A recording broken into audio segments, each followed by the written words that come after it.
Good evening, I'm Cynthia Ng. You are tuning in to AWANI Tonight. Prime Minister Datuk Sri Anwar Ibrahim is in Bangkok for a two-day official visit to Thailand. He met with Thai counterpart Prayut Chan-o-cha to discuss several matters related to improving bilateral ties between the two nations.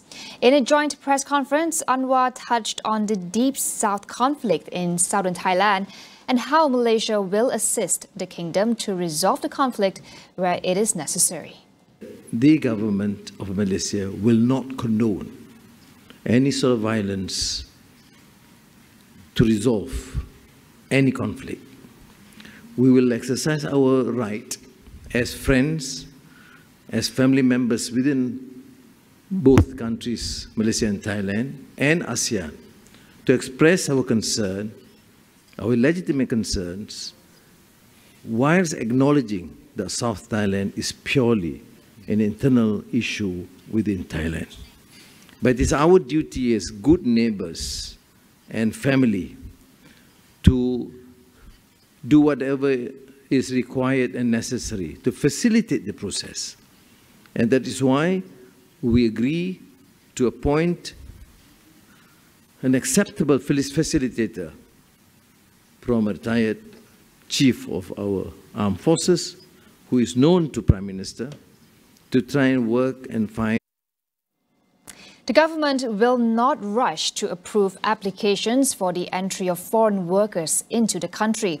Human Resources Minister V. Sivakumar said the government has approved the entry of 500,000 foreign workers so far, but the application now exceeds the set limit.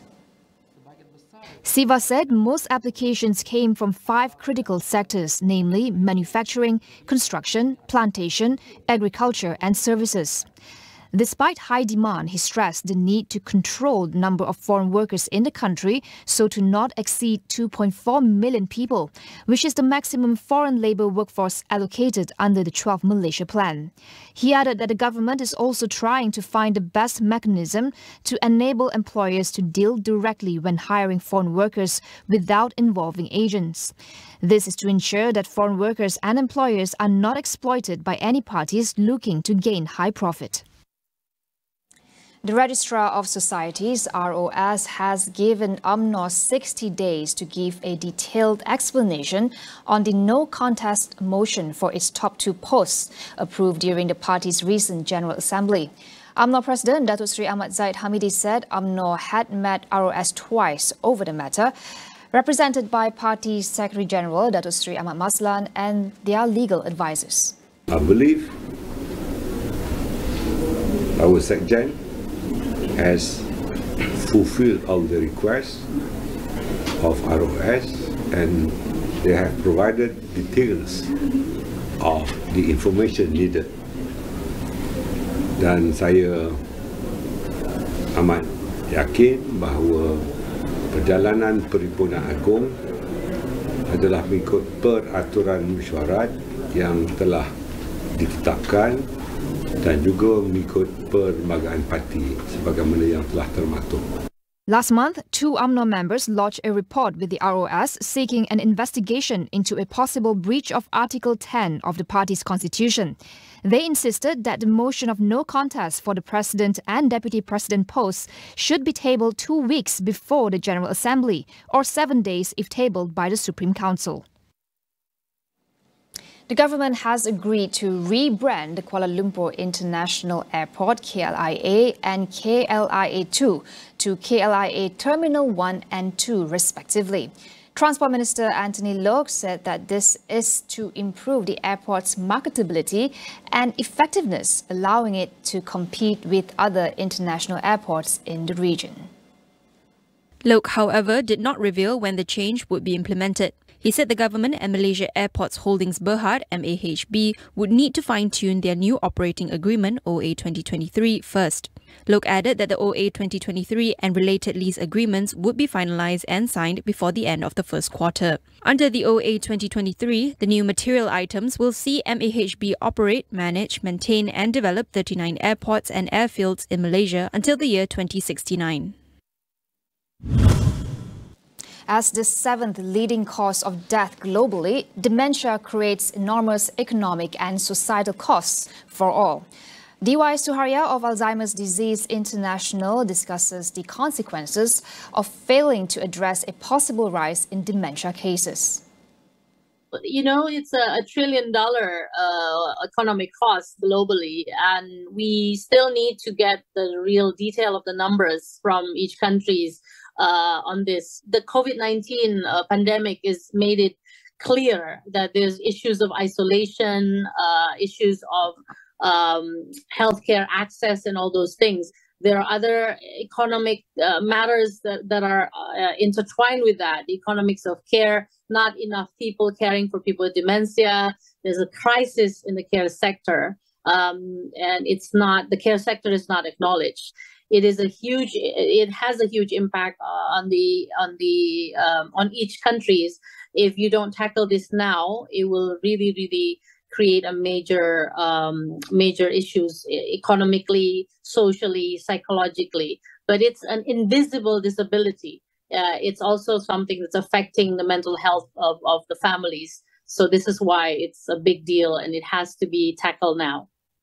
Given its significant impacts to society and the economy, DUI said it was crucial for Malaysia to implement a national dementia plan within the next 2 years. We need the attention of the government, Ministry of Health Malaysia, to step up as well on this matter, because people around the world are really putting dementia as a priority, and we hope to have the plan to be launched sometime soon, before the 2025 deadline of the Global Dementia Action Plan adoption. That started in 2017, and the deadline will be 2025. There's 7 action areas of the dementia plan, from public health priority, awareness, friendliness, risk reduction, and we should start by looking at the areas of risk reduction, campaigning, start telling people what they can do to be better, and also the long-term care provision to help people with dementia living a better life. We'll go for a quick break. Stay tuned for more.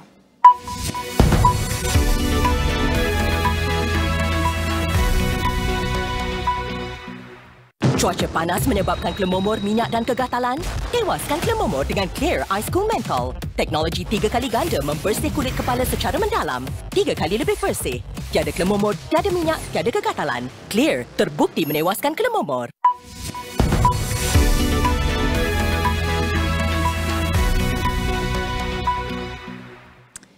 Turkish President Recep Tayyip Erdogan has admitted there were problems with his government's initial response to the earthquake that struck the country.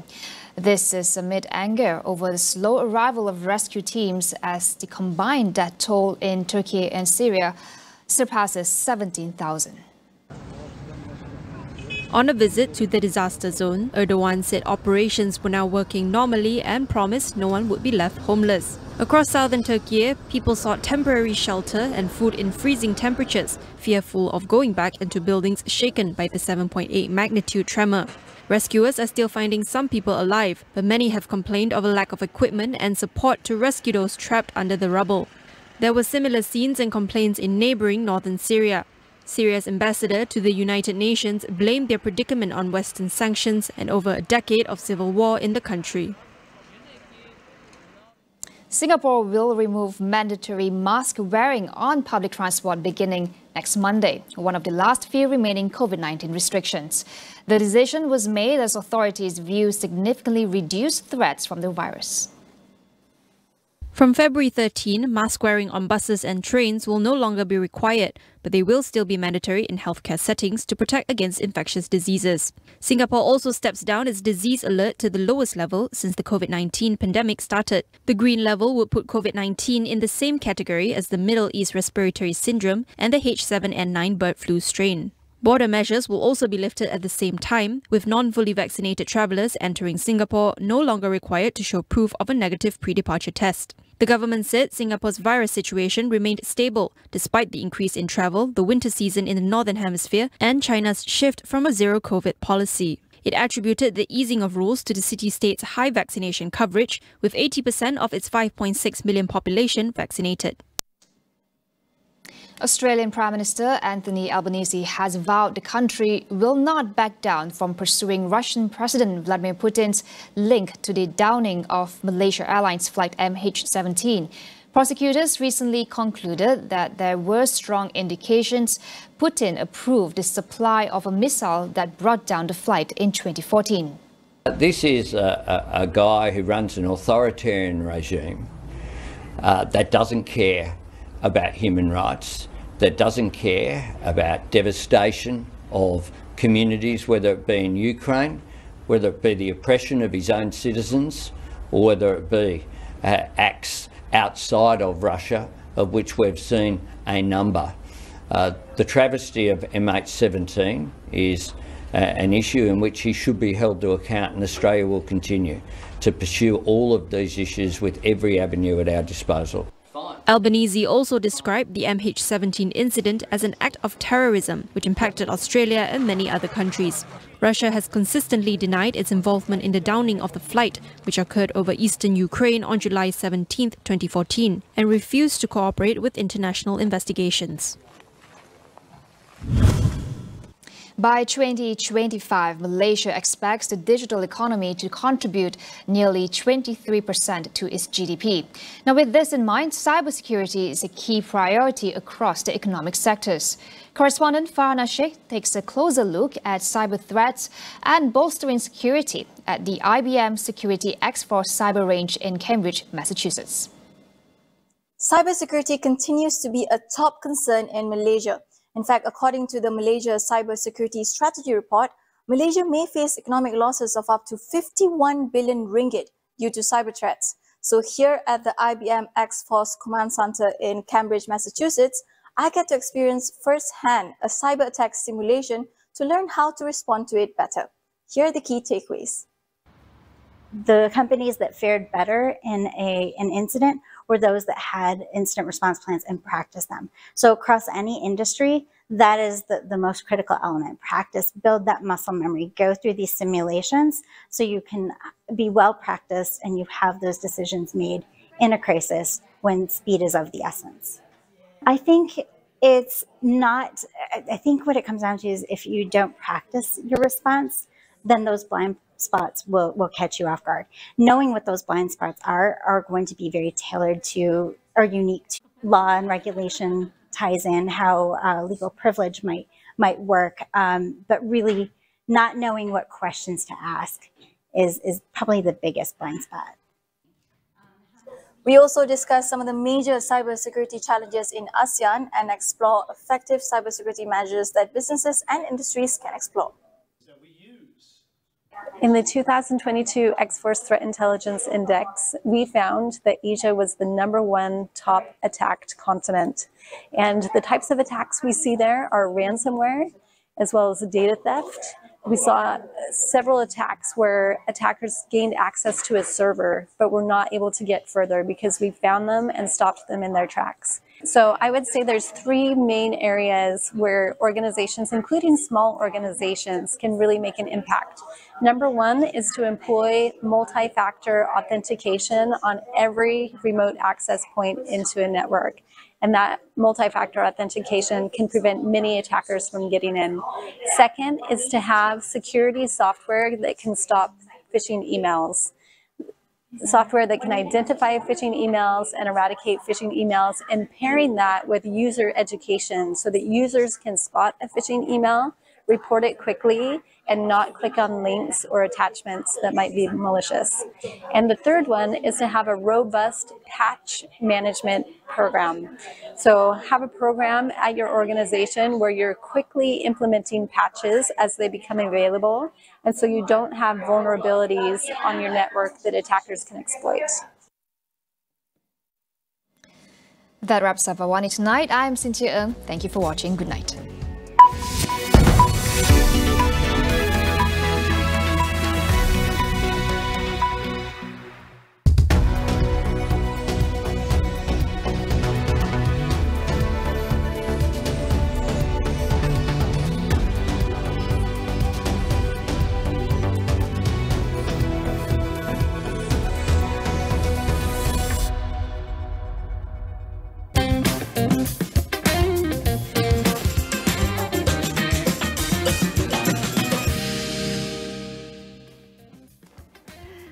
good evening. I'm Melissa Idris. Welcome to Consider This. This is the show where we want you to consider and then reconsider what you know of the news of the day.